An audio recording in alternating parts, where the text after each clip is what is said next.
Is beauty only skin deep?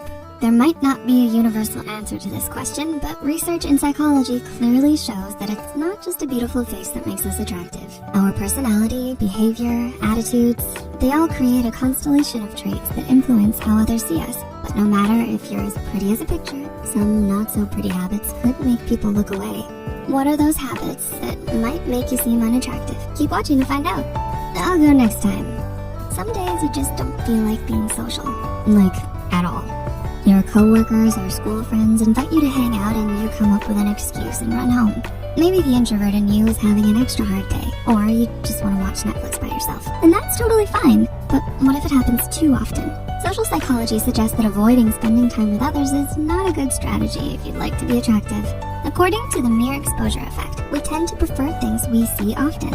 In a classic 1992 experiment, students who attended class more often were more liked by their colleagues, simply because they were seen more often. There's also the principle of proximity liking. It means that we tend to become fond of others when we have repeated contact with them. A 2008 research study published in Psychological Science found that students who sit next to each other in class are more likely to become friends. Bottom line, don't reject that coffee next time you're invited. Look at me!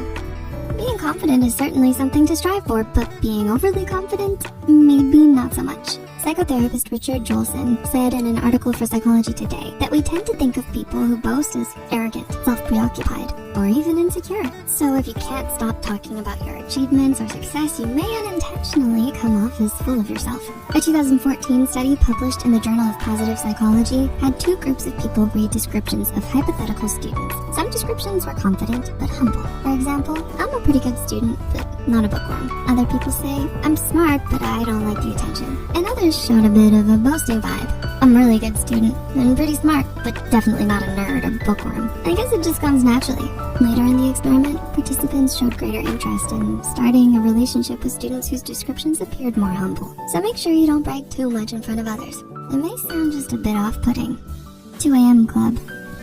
Does your nighttime routine consist of scrolling through TikTok or watching YouTube videos until 2 a.m., then trying to silently make popcorn, followed by a few episodes of your favorite show? If this sounds like you should maybe rethink this habit. Research published in the journal BMJ in 2010 investigated the attractiveness of sleep-deprived individuals. The researchers took photos of two groups of people: those who'd slept for 8 hours the night before, and the sleep-deprived one who hadn't slept in 31 hours. Participants of the study then had to rate those photos.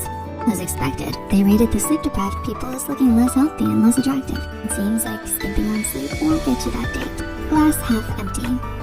We all get sucked into a state of pessimism from time to time. Talking about how you feel can make you feel relieved in a way. But is this habit viewed as attractive? Well, not so much. In 2007, German researchers developed a study in which they had participants listen to some tape-recorded conversations. The tapes had optimistic, realistic, and pessimistic people talking about how they were dealing with stressful situations. After listening, participants filled out a questionnaire in which they evaluated the personality and attractiveness of the people they listened to. The results showed that if they listened to optimistic and realistic people, they viewed them much more favorably than pessimistic ones. So even if you're not the most optimistic and cheerful person, finding a balance between black and white by being at least realistic could make you seem more attractive than simply indulging in negativity. Non-pickup lines. Is it sexy to be sexist? This is how researchers named their 2020 study published in the journal Personal Relationships. And the answer? A clear no. The study showed that sexist humor, when directed to the opposite gender, comes off as unattractive and even aggressive. Even if you don't mean it in a bad way, joking about gender stereotypes or gender roles can make the other person roll their eyes, cringe, and try to get as far away from you as possible.